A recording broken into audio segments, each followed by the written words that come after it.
And welcome everybody to another edition of the GSMC Football Podcast, brought to you by the GSMC Sports Network.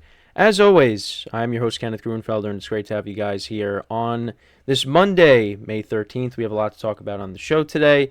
Before I get into that, just want to remind you guys, as always, to tip or donate and get your comments recognized. I have something else up. Make sure to go to the following link. That is GSMCPodcast.net. Again, that really helps the show, makes the show more interactive between myself, the host, and you guys, the viewers. Again, that is GSMCPodcast.net.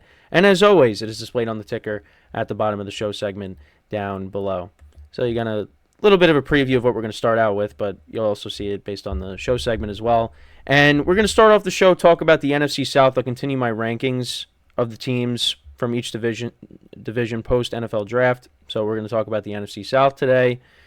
Then in the second part of the show, we'll talk about some speculation that Netflix could be doing a couple of games, broadcasting a couple of games for the NFL in 2024. So we'll get into that as well. Then in the third part of the show, I'll talk about a couple of things with the Atlanta Falcons, where Kirk Cousins is in his recovery from the torn Achilles, as well as the Falcons' optimism for Kyle Pitts, their tight end, and hoping for a big year out of him now with Cousins at quarterback. Then in the fourth part of the show, because this is the first day of the new format, fourth part of the show, we're going to talk about, a couple things, more quarterback stuff as well for the day. We're going to get into Caleb Williams being named the starter officially by the Bears. Which, I think we all knew that was going to happen, but they officially named him the starter. And then we will talk about the Raiders in the final part of the show, the fifth and final part of the show. We'll talk about the Raiders and their thoughts on their quarterback situation with Gardner Minshew and Aiden O'Connell, because they didn't address the quarterback position in the draft. And they probably would have taken Michael Penix if he fell to them. I think that's kind of what's been floating around, if I'm not mistaken, but because I think they did want Penix, because I remember seeing a headline on that, but yeah, so they ended up taking the best player available in Brock Bowers, but yeah, they're going into the year with Gardner Minshew and Aiden O'Connell as their quarterbacks, and we'll see how that plays out, but I will talk about it in the final part of the show. So yeah, first day of the new format with an added segment. So let's get into the first topic, which is talking about the NFC South post the NFL draft. And I know you saw the graphic that I was including. So I kind of I spoiled it a little bit. But yeah, it's not really that big of a deal. It's just, the teams, just to kind of add some, some imaging to the segment here. But yeah, so today's the NFC South. So let's talk about these teams. Now, this is probably one of the weaker divisions in the NFL. And last year, it did come down to, it was competitive. 3 of the 4 teams were in it pretty much the whole year.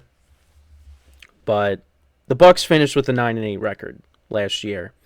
And, also the Saints did as well, but they ended up missing out because of, tiebreakers, I believe. So yeah, it ended up being the Bucs division. They did almost lose to they should have lost to the Panthers in the final week of the regular season, but they were able to hold on and win the division. And the Falcons, if they had stability at the quarterback position, they probably could have won it themselves. At one point I thought maybe it is going to be the Falcons that are going to win it, but between Taylor Heineke and Desmond Ridder, it wasn't going to happen. So going into this year now, how do I see this division playing out? Well, we're going to start off with the team that I think is going to be ranked the last, or I'm going to have them being ranked last, and that is the Carolina Panthers. I still think that they're going to finish in last place this year. Now, they did make improvements through free agency and the draft to try to put Bryce Young in a better situation for 2024. They traded for Deontay Johnson. They addressed the offensive line. They also drafted a receiver. They drafted a running back as well. So they're trying to put Bryce Young in a better situation. And if Bryce Young can make that jump in 2024, that would be great for the Panthers fan base, the organization, because, I mean, they moved heaven and earth to get this guy in last year's draft, and it was a rough first season. But now, like I said, you addressed the offense, and you're just hoping for the best now, and you're hoping that he could take that next step. And now with the new head coach in place, who did well with Baker Mayfield last year, the offensive he was the offensive coordinator of the Buccaneers at Canales.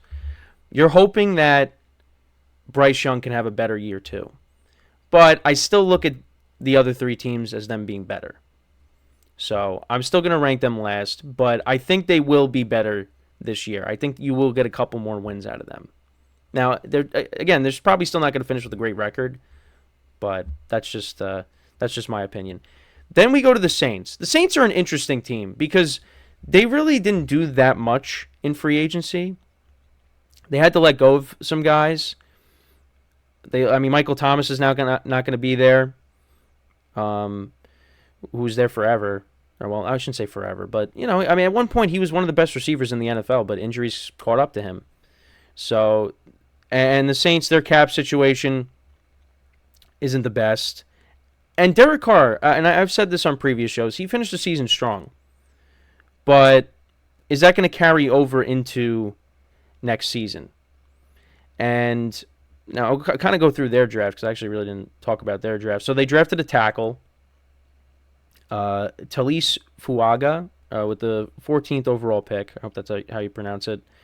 They did draft one of the best names in the draft, Kool-Aid McKinstry, the cornerback. And there's been some speculation on whether they're going to trade Marshawn Lattimore or not, but as of right now, he's still a Saint.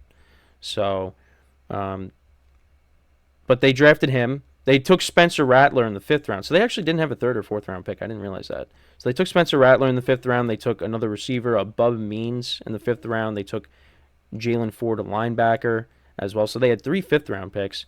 Then in the 6th round, they took a defensive tackle, Christian Boyd. And then they took another tackle with their last pick in the 7th round, Josiah Ezrim. I hope that's... again, apologize for the pronunciation. But yeah, so they took 2 tackles, offensive tackles. They took a wide receiver, a quarterback, linebacker, corner, and defensive tackle. So that's what they did in the draft. Free agency, again, nothing really spectacular. I know they signed Chase Young, to add to the defensive line on a 1-year deal. So I think he's actually they signed him while he was still hurt, I believe. I remember there was something about that signing, but yeah, they really haven't done much. So I think they're kind of still going to be around an 8-9 win team. So, but I think with Derek Carr, they're still going to be competitive, but it might not be. And you got guys getting older, on the defense with Cameron Jordan, and on the offensive side, Alvin Kamara's starting to get older too. So, it's the Saints are going to have to go into a rebuild at some point, but we'll see what they do this year. And then talk about the Buccaneers. I got them at 2. Now, they brought back all of their guys. They brought back Baker Mayfield, Mike Evans, Levante David as well. Antoine Winfield Jr. I was like, I'm like, why is the safety escaping my mind right now? But yeah, Antoine Winfield Jr. So yeah, they brought back all their guys. So they're trying to run it back and win this division again. But for me personally, I think with the healthy Kirk Cousins, the Falcons, I'd put them ahead of them. And listen, the Falcons and the Bucs, they did split last year, and that was with Desmond Ridder as the quarterback. So, for me, I'm going to put the Falcons ahead of the Bucs. But the Bucs, I still expect them to be in the mix to win this division. I'm hoping for Baker Mayfield to continue his success from last year, carry it over into 2024. But the division's going to be tougher. It is. And if Derek Carr can continue his success from the end of last year, carry it over into this year, that makes the division tougher. And the Panthers are going to be better. And the Panthers almost beat the Bucs twice. Both those games were close. I know the final game of the regular season was 9-0. Like I said, the Panthers should have maybe beat them before, but yeah, it's going to be a tougher division for the Buccaneers. So, but I think that they are the second best team, even though I'm going to hope that they end up winning the division. And then the Falcons, I put them at 1. I think that with Kirk Cousins, you got stability at the quarterback position. He's coming back from a significant injury, so you do worry about that. But I feel like he's going to be fine, and he's going to put up good numbers. And they added to the receiving core. You got Rondale Moore and Darnell Mooney. That both of those guys have speed, but with Kirk Cousins now at quarterback, let's see the kind of impact that they have. And then you got Drake London, Kyle Pitts, who we'll talk about in the next segment. Or actually, no, the third segment. I apologize for that. I think the Falcons are going to. Well, of course, and I didn't even mention Tyler Algier and of course Bijan Robinson.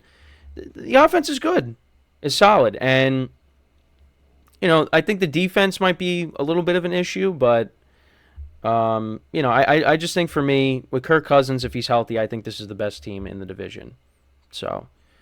We'll just have to wait and see what happens. But, so that's my rankings. I got the Panthers, the Saints, the Buccaneers, and then the Falcons at 1. So let me know what you guys think about those rankings. How would you rank the NFC South? Let me know in the comments. So we're going to take our first break of the show, and then when we come back, we will talk about the NFL or Netflix in talks to stream the Christmas games this year for the NFL. So, with that being said, stick around, and we'll be right back here on the GSMC Football Podcast.